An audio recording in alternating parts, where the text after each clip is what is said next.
Buenos días, autoridades de la Nación.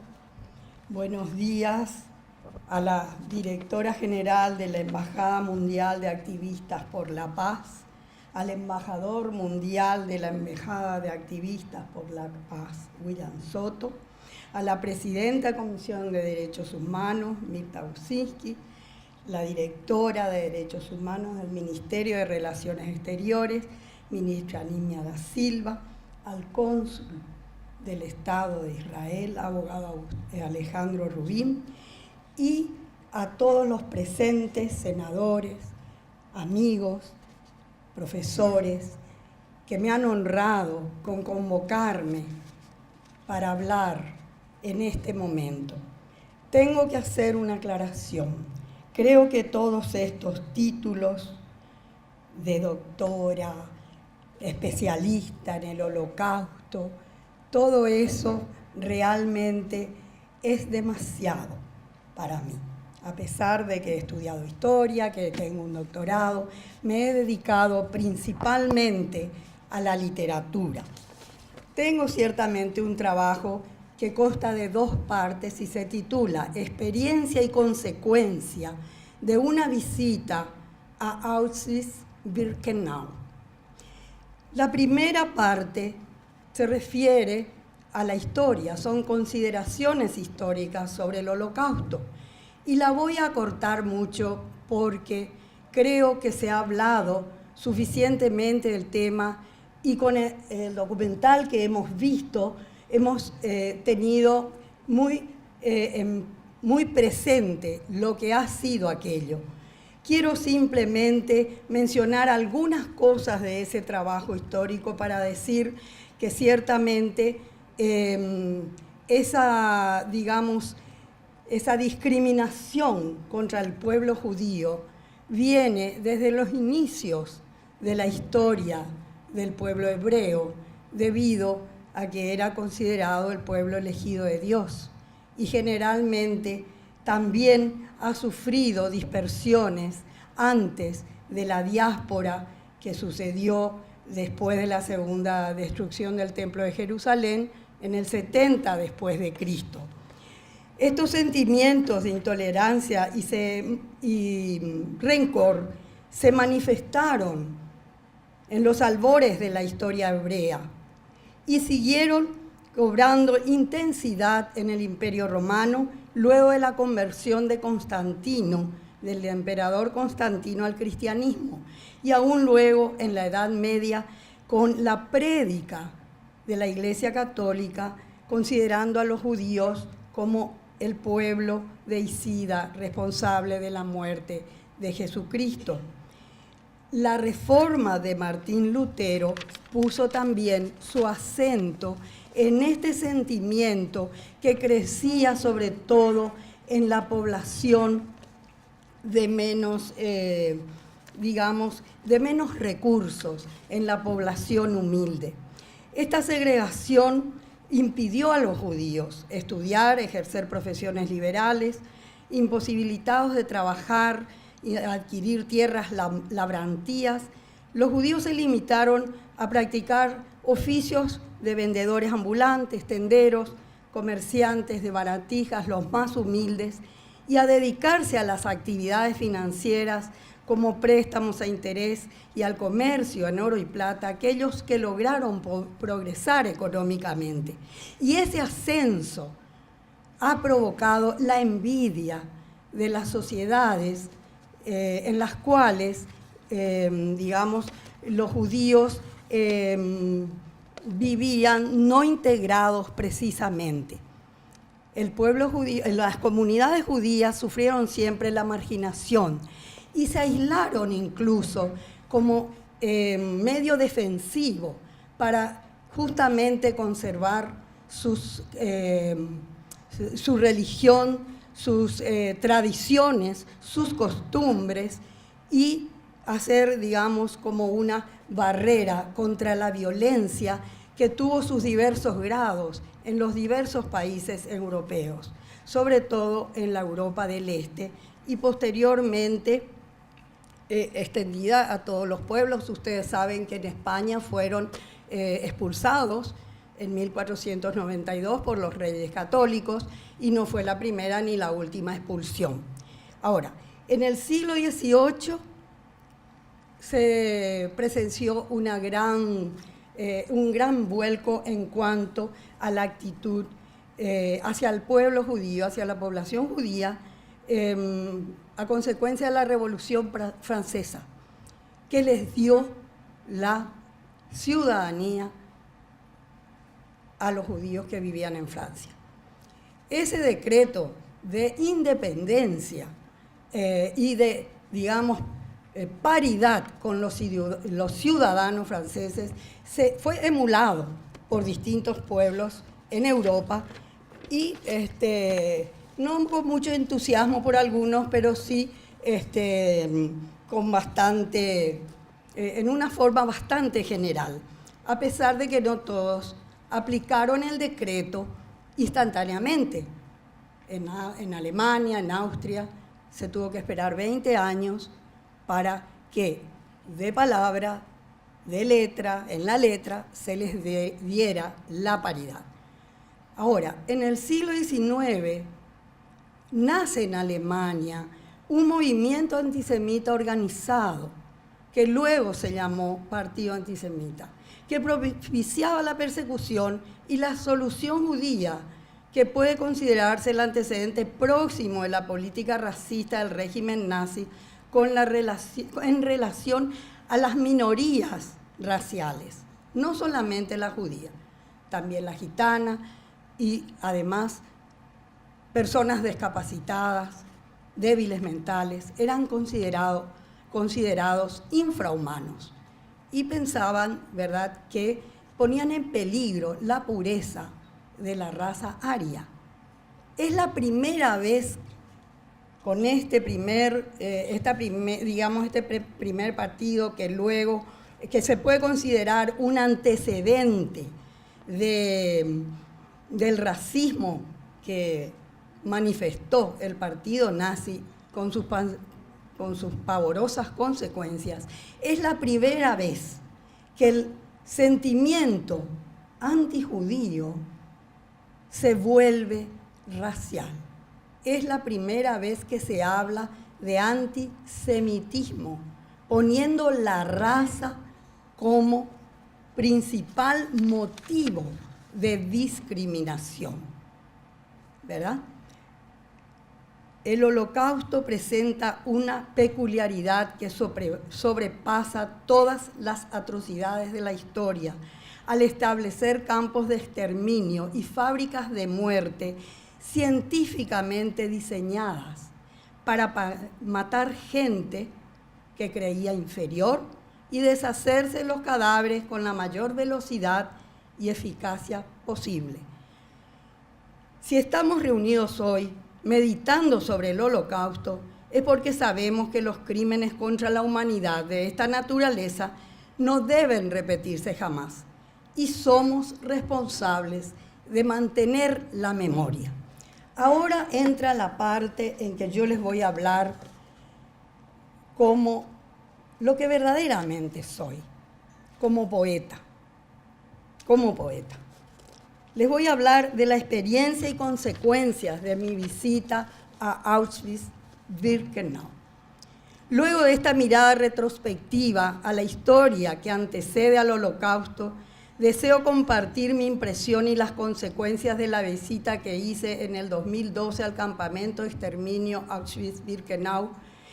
Ante la vivencia de semejante atrocidad, me hice la siguiente pregunta: ¿se puede poetizar el Holocausto?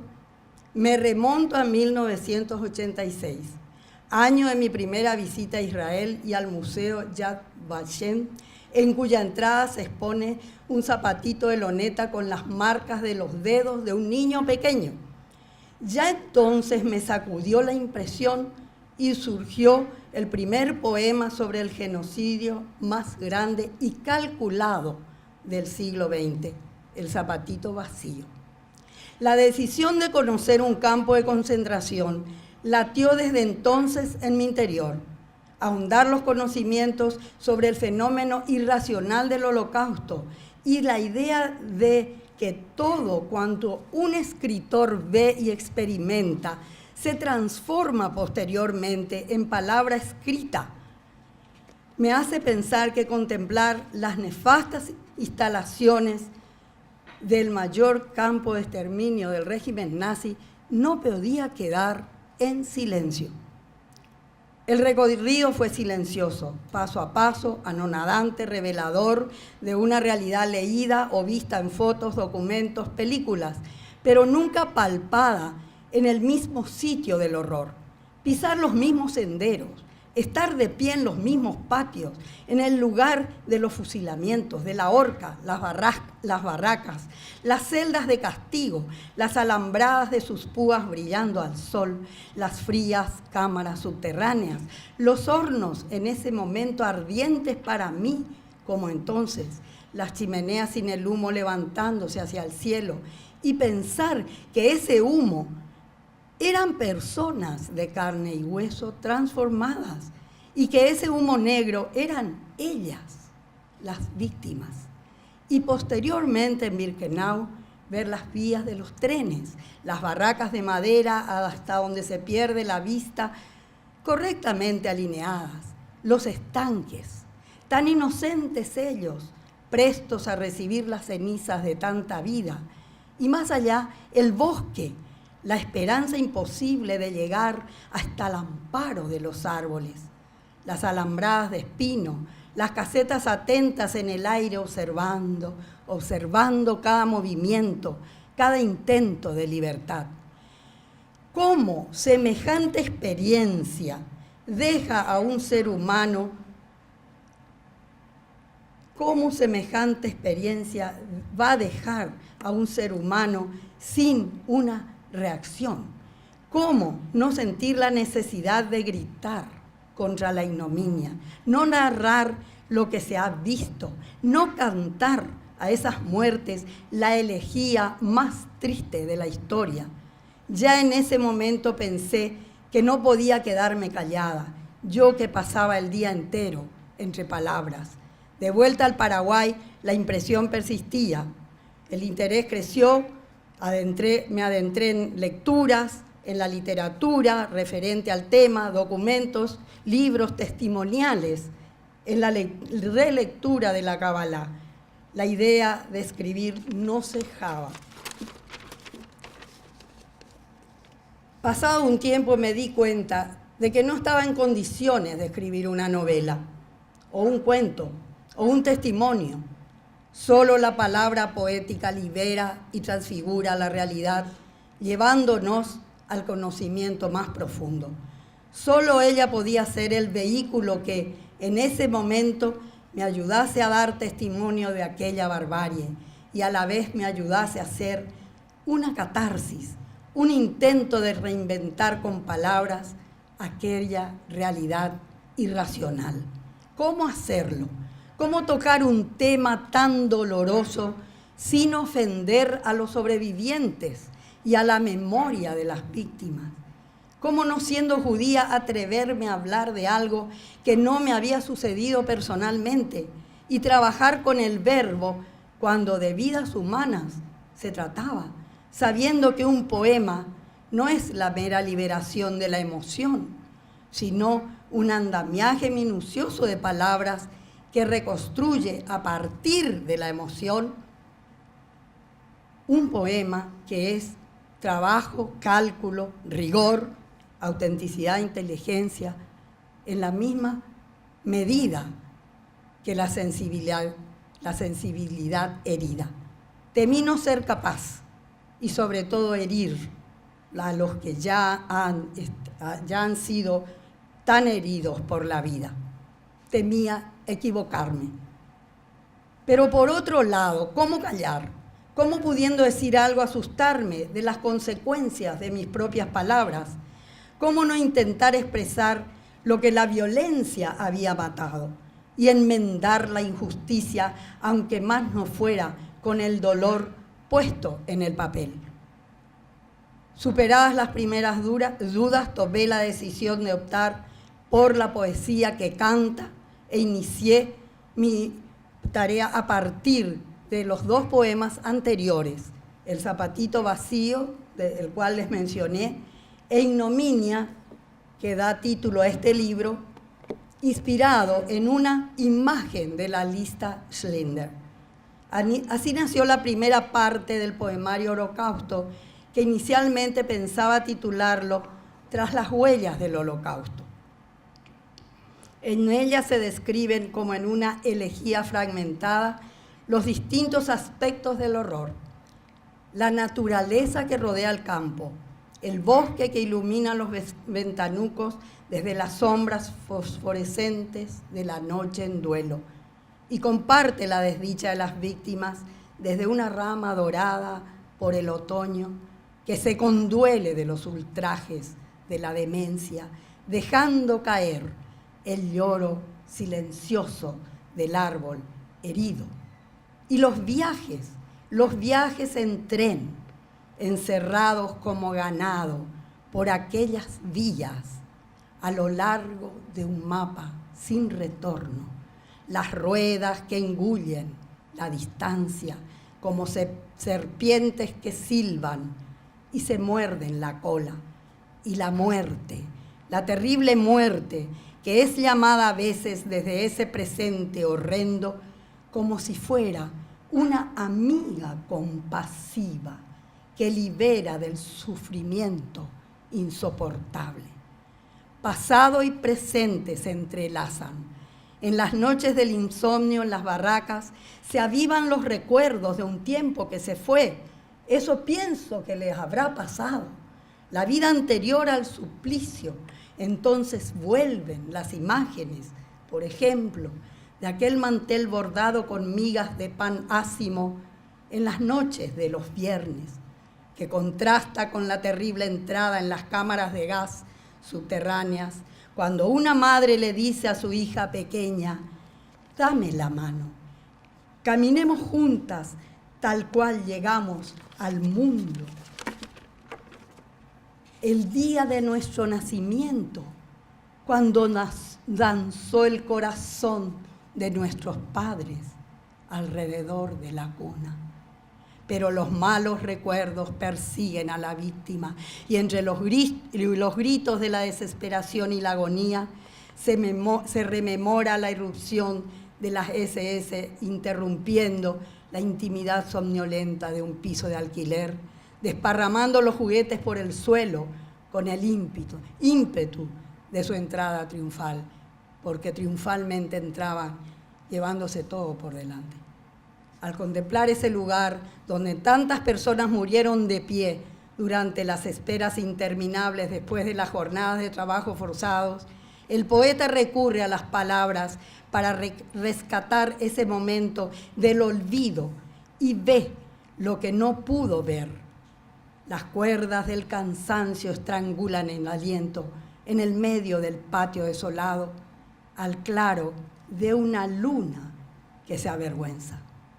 También surge el reproche ante el silencio de los que pudieron haber protestado ante la ignominia y no lo hicieron. Cuando se destituye la raíz de la alborada, los pilares de la conciencia se derrumban y nadie habló. Nadie protestó a tiempo. Ninguno de los países que podía haber hecho algo lo hizo a tiempo. Lo hizo a tiempo. Pero el poeta no puede evadir sus propias creencias filosóficas cuando lo único que puede hacer para manifestar su indignación ante el escarnio irrevocable del holocausto es escribir.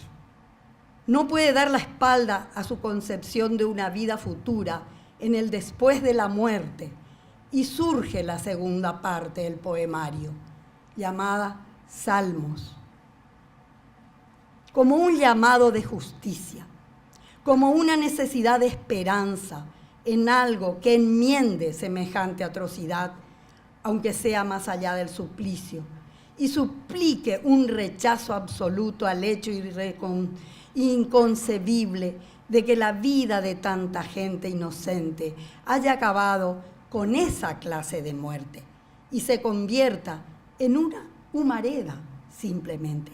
Me niego a clausurar el futuro. Me niego a cerrar el libro con las últimas palabras de esa primera parte, Tras las huellas del Holocausto, que son un poema a los olvidados, a todos los olvidados, y que comienza así: benditos sean los pueblos que tiene alguien quien les escriba un poema, porque muchos no lo han tenido. Entonces, me aterra clausurar la posibilidad de una nueva vida para todos los que murieron injustamente, y doy audiencia a mi seguridad de que caminaremos de nuevo en otra vida, en busca de la luz, de una luz que emana del Dios que posibilita el reencuentro y la enmienda de un destino fatal definitivo.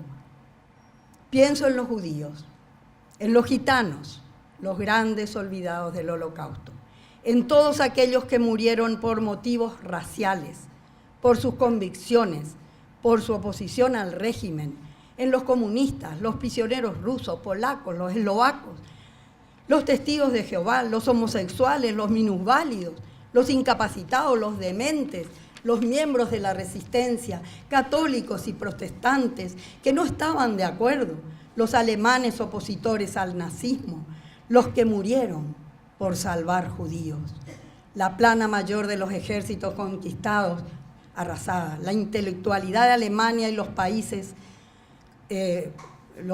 arrasados, que ha dado su sello de civilización a la Europa del siglo XX.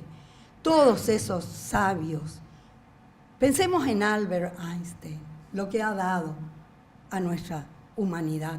Pensemos en tantos filósofos, en tanta cultura que se llevó a la hoguera, en tantos libros que fueron incinerados, libros de mentes brillantes judías, porque el judío en ese aislamiento supo utilizar su inteligencia, supo ahondar en sus raíces y supo hacer filosofía, literatura, historia, ciencia.